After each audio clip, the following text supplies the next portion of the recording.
Hello friends, मैं सी अपने channel आपका स्वागत करता हूँ आपके अपने यूट्यूब चैनल पर। दोस्तों, आज की वीडियो यहाँ पर जो है जीएसटी में लैंडमार्क ऑर्डर को लेकर है। ऑनरेबल कोर्ट की तरफ से काफ़ी बड़ी रिलीफ वाला ये ऑर्डर जारी किया गया है।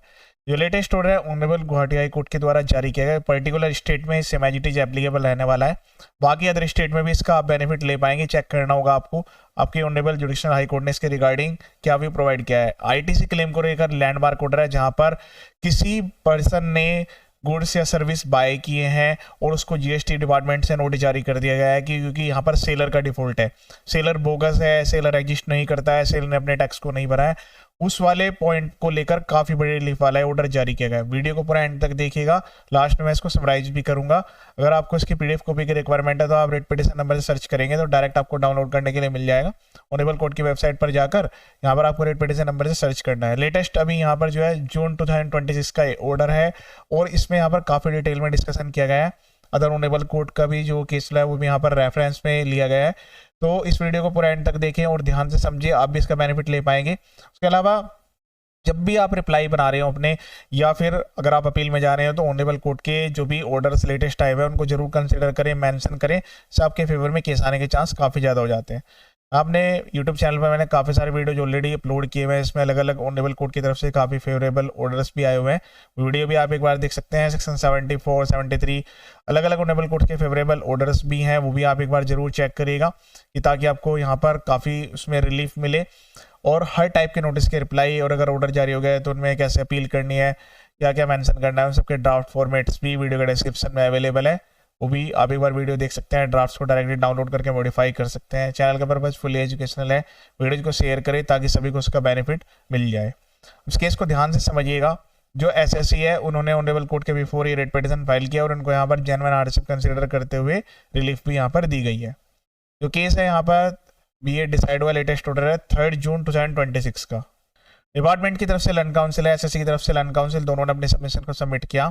चैलेंज एक पर्टिकुलर डिमांड ऑर्डर जो कि 28 मार्च 2024 को जारी किया गया था डिपार्टमेंट के द्वारा। इसमें जो डिमांड थी वो थी 69,56,794 की। इसमें आईजीएसटी की वैल्यू कुछ इस तरीके से थी, फिर बाकी अमाउंट सीजीएसटी और एसजीएसटी था।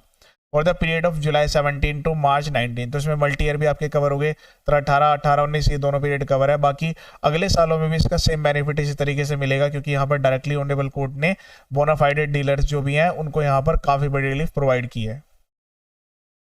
By the side order interest at the applicable rate under section 50 and the corresponding provisions of the SGST Act and IGST Act was also direct to recover the delayed payment of tax and penalty of rupees. This was imposed under section 74। Case जो है उसका आपका जो है section 74 का red भी section 122 and section 20। तो जो भी सेक्शन 74 के रिगार्डिंग जो भी लेटेस्ट केस है वो सब यहाँ पर कवर रहने वाले हैं। Hereby, having considered similar matters have already been decided by the division bench of this court and as agreed to by the land council for the party, the writ petition is heard and disposed. The petitioner is the proprietor of this firm. Having addressed this, it is this the case of the petitioner that upon introduction of GST regime, which replaced various indirect taxes such as VAT, excise duty and service tax, several practices difficulties were faced by the business entities during the initial phase। जब ये implement हुआ था GST का, तो GST R133 में काफ़ी ज़्यादा दिक्कत आई थी, डेट्स भी काफ़ी बार इनकी चेंज हुई। समरी ऑफ मंथली रिटर्न्स का जो फाइलिंग आप करते हैं, आईटीसी क्लेम करते हैं, और काफ़ी ज़्यादा इनडायरेक्ट जो है यहाँ पर देखा गया है कि जो डाटा एंट्री थी वो भी इनकरेक्ट तरीके से की गई है। इनपुट आउटपुट में काफ़ी ज़्यादा मिसमैच था। Petitioner purchase good from A supplier from the Kolkata, तो यहाँ पर जो है पेटिशनर ने जो है गुड्स परचेज किए कोलकाता से।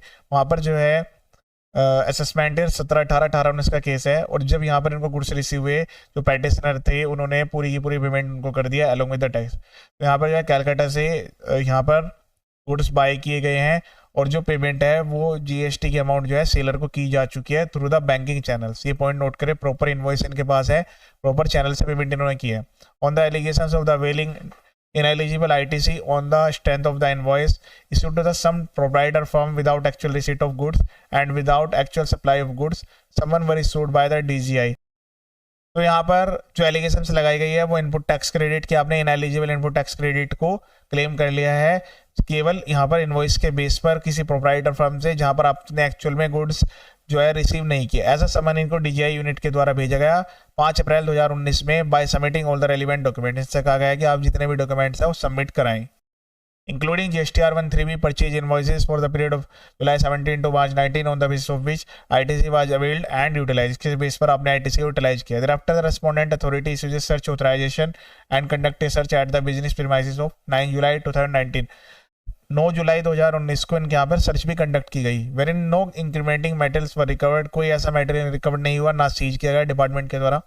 Statement of the petitioner was recorded, statement थी रिकॉर्ड की गई जहाँ पर इन्होंने एक्सप्लेन किया अपने नेचर ऑफ बिजनेस को, किस तरीके से प्रोक्योरमेंट करते हैं, सेल ऑफ जो भी ये वेस्टेज, ये बैटरीज जो भी होते हैं उसका परचेज का सोर्स क्या है, ट्रांसपोर्ट किस तरीके से ट्रांसपोर्ट होता है, गुड्स स्टोरेज कैसे यहाँ पर करते हैं, and the mode of payment through the banking channel by stating the goods covered under the invoice were actually received। इन्होंने पूरा यहाँ पर सबमिशंस दिए कि जो यहाँ पर गुड्स हैं वो प्रॉपर्ली एक्चुअल में रिसीव किए गए हैं, उनके प्रॉपर इन्वॉइस इनके पास हैं और जो भी ड्यू पेमेंट्स थी वो GST के साथ इन्होंने पेमेंट कर दी है। It is further case of the petitioner that all GST return were filed with in the prescribe time. इन्होंने अपने रिटर्न को सही टाइम पर फाइल किया है, जो भी आउटपुट टैक्स लायबिलिटी है उनको भी उन्होंने पे किया है, जो भी एलिजिबल इनपुट है उससे एडजस्ट करते हुए। During the financial year 17-18 and 19-18 the ITC was claimed strictly in accordance with the section 16 section 2।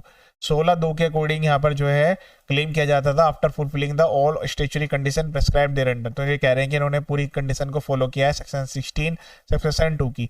Subsequently the respondent authority issued show cause notice. इसके बाद इनको जो है इस पीरियड के लिए नोटिस जारी किया गया, इसमें पर आप कहा गया है कि आपने जो है ITC को रोंगली अवेल कर लिया, यूटिलाइज कर लिया है, ये अमाउंट यहाँ पर इनसे सोकोज नोटिस में कहा गया है कि आपसे रिकवर क्यों ना की जाए। In violation of the section 16 subsection 2 close A and B of the CGST Act without actual receipt of goods and thereby proposed recovery of tax along with the interest and penalty। It is the case of the petitioner that despite submission of all relevant document and repeated request, no effective opportunity of hearing was granted। इन्होंने repeated request की कि sir यहाँ पर जो है सारे documents इनके consider किए जाएं, हियरिंग के लिए भी यहाँ पर इन्होंने कहा, लेकिन कोई भी यहाँ पर जो है हियरिंग की अपॉर्चुनिटी इनको प्रॉपर्ली प्रोवाइड नहीं की गई। जो यहाँ पर नोटिस थे वो GST पोर्टल पर अपलोड किए गए हैं, मैनुअली इनको यहाँ पर सबमिट जो है वो रिसीव नहीं किए गए हैं। Consequently the adjudicating authority proceeding to pass the impugned order. इसके बाद 2024 में जो फाइनल ऑर्डर है वो जारी कर दिया गया without affording A meaningful opportunity of hearing.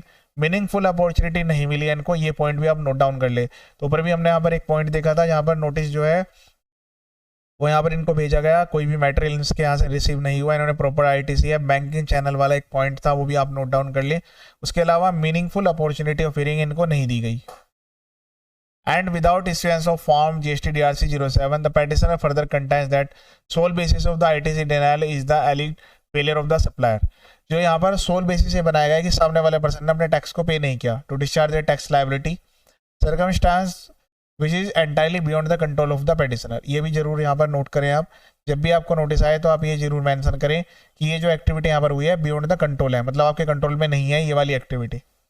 Petitioner had paid full tax to the supplier, petitioner ने पूरा का पूरा टैक्स पे कर दिया सप्लायर को, and he had note involvement of the affair of the supplier. और जो सप्लायर है उसके यहाँ पर कोई भी इन्वॉल्वमेंट नहीं है, उसका जो भी वो अफेयर्स कर रहा है, मतलब जो भी वो बिजनेस रन एक्टिविटी कर रहा है, and had acted in good faith bye verifying tax. और इन्होंने जो है गुड फेथ में यहाँ पर डील किया है, सारे टैक्स को इन्होंने पोर्टल पर वेरीफाई किया, इनवॉइस को वेरीफाई किया है, गुड्स को रिसीव किया है, बैंकिंग चैनल के द्वारा पेमेंट किया है, including applicable tax even if the allegations of the non supply of goods is accepted, no tax can be levied in absence of the actual supply as the GST is leviable only on supply of goods which is forfeited by the circular number। इन्होंने एक circular number का भी यहाँ पर reference दिया है जिसमें ये पर्टिकुलरली चीज़ें मेंशन की गई जो कि क्लैरिफाई करता है कि अगर यहाँ पर कोई सप्लाई नहीं हुई तो फिर यहाँ पर टैक्स कैसे डिमांड किया जा सकता है।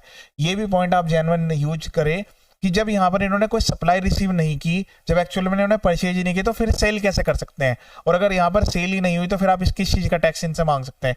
ये वाले जो सर्कुलर है इसको यहाँ पर प्रॉपर्ली चेक करें और अपने जो भी रिप्लाई है उसमें मेंशन करें। It is further case of the petition that section 73 and 74 of the GST Act 2017 could not have been invoked as the time period for passing the assessment under section 73 has already been expired। एक और point यहाँ पर है, इसको भी आप note कर लें, ये केस यहाँ पर 74 का नहीं है, केस 73 का है, पीरियड एक्सपायर्ड हो चुका है, कोई भी ऑर्डर भी यहाँ पर 74 में पास नहीं किया जा सकता। और एक और भी पॉइंट है कि clubbing of multiple assessment order अगर पास किया जाता है तो कंसोलिडेट ऑर्डर जो है वो जीएसटी में परमिसेबल नहीं है। ऐसा अलग अलग ऑनरेबल कोर्ट ने यहाँ पर इसके रिगार्डिंग ऑर्डर भी जारी किया है। Therefore the impugned order of the demand and the order in original dated this is time barred. तो ऐसे यहाँ पर कह रहे हैं कि जो भी यहाँ पर ओरिजिनल ऑर्डर जारी किया गया है और जो भी फाइनल यहाँ पर डिमांड जारी की गई है तो वो दोनों के दोनों यहाँ पर टाइम बार्ड है। नोटिस भी इनवैलिड है और जो उसके बाद यहाँ पर जो डिमांड रेज की गई है वो भी प्रॉपर्ली यहाँ पर इनवैलिड है। And passed by the depriving the petitioner to avail the effective statutory remedy and as such is liable to be set aside and coast. तो ऑनरेबल कोर्ट के बिफोर ये वाला पॉइंट रखा गया है कि जो केस है सेक्शन 74 का नहीं है, सेक्शन 73 का ये केस है और इसमें यहाँ पर टाइम बार्ड ये हो चुका है, ऑर्डर जारी कर दिया गया है। यहाँ पर इनके अधिकारों को वंचित रखा गया है और इनको बिना किसी स्टैट्यूटरी रेमेडी के ये ऑर्डर दे दिया गया है कि आपकी डिमांड जनरेट हो गई है, तो ये liable to be quashed and set aside है। उसके बाद पॉइंट नंबर 11 में देखिए जो एसएससी की तरफ से यानी कि पेटिशनर की तरफ से लैंड काउंसिल उन्होंने सबमिट किया है, रिलाई किया एक और यहाँ पर डिवीजन बेंच के द्वारा। इस केस में यहाँ पर ये काफ़ी फेमस केस है, 2024 का है। इसमें यहाँ पर सिमिलर फैक्ट्स पर अलाउ की गई थी रिट पिटिशन को। Submit that the controversy involved in writ petition is squarely covered by the said decision and the purchasing dealer cannot be penalized for the failure of the selling dealer to deposit the tax and deposit that tax that collected from the purchaser। ठीक है, तो वो जो tax है वो जो selling dealer का जो फेलियर है उसकी जिम्मेदारी यहाँ पर बाइंग पर्सन की कैसे हो सकती है। तो उसी के रिगार्डिंग यहाँ पर ये फेमस केस लो है, इसको भी आपको रेफर करना है। अब जो डिपार्टमेंट की तरफ से लैंड काउंसिल है उन्होंने यहाँ पर जो है सेम इसी चीज़ को यहाँ पर कंसिडर करते हुए कहा है, और जो डिपार्टमेंट की तरफ से लैंड काउंसिल है उन्होंने कहा कि सर ये ठीक है, ये जो प्रोसीडिंग्स है ये स्क्वायरली कवर्ड है उस वाले जजमेंट को लेते हुए। तो यहाँ पर जो एचएससी की तरफ से लैंड काउंसिल है अगर उस पॉइंट पर रिलाई कर रहे हैं, उसके साथ साथ यहाँ पर जो ऑनरेबल दिल्ली हाई कोर्ट का एक जजमेंट है जिसमें कि जो रेफरेंस है वो दिया गया है। ये जो केस लो है 2018 का है और ये डिवेट के टाइम का है। इसमें यहाँ पर एक कहा गया था कि जो भी बोनाफाइड परचेज डीलर है उसको यहाँ पर आईटीसी डिनाई नहीं किया जा सकता है क्योंकि यहाँ पर सेलिंग डीलर फेल्ड हो गया अपना टैक्स जमा कराने को with the government. Therefore the writ petition can be dispose by providing opportunity. तो ये जो डिपार्टमेंट की तरफ से लैंड काउंसिल है वो ये कह रहे हैं कि एसएससी को अपॉर्चुनिटी दे देनी चाहिए कि जो यहाँ पर जुडिशनल अथॉरिटी है वो उसी तरीके से एक्शन ले सके जो कि आइडेंटिफाई करेगी जो इनकी परचेज है वो बोनाफाइड है या नहीं है, और फिर इसको यहाँ पर अकॉर्डेंस टू लॉ यहाँ पर डिसाइड करें। ठीक है ना, to the respondent authority to take action where the purchase transaction are not bona fide in accordance with law. कौन कौन से ऐसे ट्रांजेक्शन है जो कि यहाँ पर बोनाफाइड नहीं है उसको यहाँ पर रेस्पोंडेंट अथॉरिटी आइडेंटिफाई कर पाए।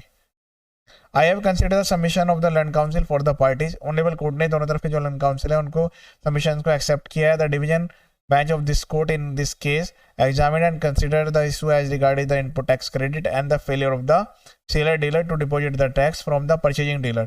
ये उसने कलेक्ट कर लिया फिर बाद में गवर्नमेंट को पे नहीं किया। और जो ऑनरेबल कोर्ट का ऑर्डर है ऑनरेबल दिल्ली हाई कोर्ट का, इसमें कि यहाँ पर एसएससी फेल हो गया था डीवैट के रिगार्डिंग ये ऑर्डर था उसको भी कंसिडर किया है। तो ये डीवैट का जो ऑर्डर है ऑनरेबल दिल्ली हाई कोर्ट का उसको यहाँ पर रिप्रोड्यूस किया गया है। तो इसमें यहाँ पर डीवैट में एक सिमिलर सेक्शन था 9 सबसेक्शन 2G जो कि आज के टाइम में सेक्शन 16 सबसेक्शन 2 क्लोज सी के तरह से सेम सिमिलर है। ठीक है, तो उसी एक्सप्लेनेशन को यहाँ पर अप्लाई किया था। Delhi high court is the said judgment as observed. तो ये वही वाला जो केस है जिसको यहाँ पर डीवैट के टाइम पे डिसाइड किया गया था। हालांकि ऑनरेबल दिल्ली हाई कोर्ट के द्वारा अभी भी जीएसटी को लेकर सेक्शन 16 सेक्शन 2 को लेकर कोई ऐसा सिमिलर फेवरेबल ऑर्डर नहीं है। तो जो डीवैट के टाइम का ऑर्डर है क्योंकि इसका जो सेक्शन 9(2)(g) था वो same section 16 section 2 close C के जैसा ही है, तो उसको यहाँ पर अभी कंसिडर किया जा रहा है। उसी के बेस पर यहाँ पर जो केस हुआ है वो डिसाइड है। उस टाइम पर 2A 2B करके प्रोसीजर होता था डीवैट में, तो उसी को यहाँ पर जो है फिर मतलब फाइनलाइज किया गया था। उसी चीज़ को यहाँ पर जो है डायरेक्टली कंसिडर किया है। और जो ऑनरेबल सुप्रीम कोर्ट का इसके रिगार्डिंग ऑर्डर्स है कि जो अंदर कोर्ट्स के जो ऑर्डर्स हैं वो उनको कंसिडर किया जा सकता है, तो उसी चीज़ को यहाँ पर भी सेम इसी तरीके से कंसिडर किया गया है। पॉइंट नंबर 15 को ध्यान से रीड करिएगा। Appraisal of the aforesaid judgment shows that the division bench has categorically held that where a purchasing dealer has entered into transaction bona fide with the registered supplier and has complied with the statutory requirement, denial of ITC solely on the account of failure of the supplier deposit tax would not be justified. तो clear हो गया है कि भाई ये जो है आप ऐसा कर रहे हैं जस्टिफाइड नहीं है। Remedy of the department is circumstances lies against the defaulting dealer. जिस डीलर ने डिफॉल्ट किया है उसके अगेंस्ट में आप जो है यहाँ पर प्रोसीडिंग्स करें and not against the bona fide purchase. जो बोनाफाइड परचेजर है उसके अगेंस्ट में आपको एक्शन नहीं लेना चाहिए। However, where material exists to indicate collusion or lack of bona fide in transaction, it would be open department to proceed in accordance with law। लेकिन अगर कोई लैक मिलता है, कोई आपको यहाँ पर प्रूफ हो जाता है कि कोलिशन हुआ है, लैक ऑफ यहाँ पर bona fide ट्रांजेक्शन हुई है, तो फिर डिपार्टमेंट जो है इनके अगेंस्ट में प्रोसीड कर सकता है।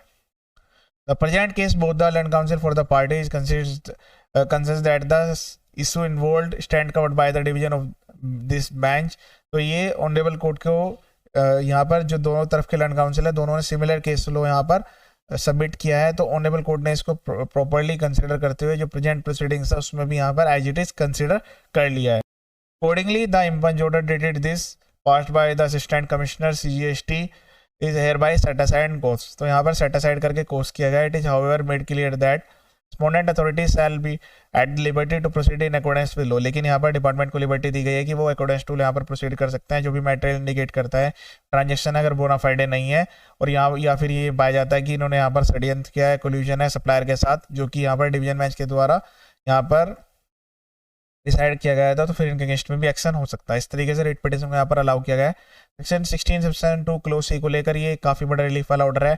एक्चुअली यहाँ पर जो डीलर्स हैं उनको वेरीफाई किया जाएगा, बोनाफाइड डीलर को अलाउ किया जाएगा, ITC को यहाँ पर रिस्ट्रिक्ट नहीं किया गया। इसी टाइप के सिमिलर केस लो अलग अलग ऑनरेबल कोर्ट के द्वारा जारी किए गए, तो आपको चेक करना होगा कि आपके ऑनरेबल जुडिशल हाई कोर्ट ने इसके रिगार्डिंग क्या व्यू दिया है। ये था लेटेस्ट ऑर्डर। बाकी अदर वीडियोज भी आप एक बार देख लीजिएगा। चैनल का पर्पज फुल एजुकेशनल है। वीडियोज को शेयर करें ताकि सभी को इसका बेनिफिट मिले। ये वीडियो देखने के लिए थैंक यू सो मच।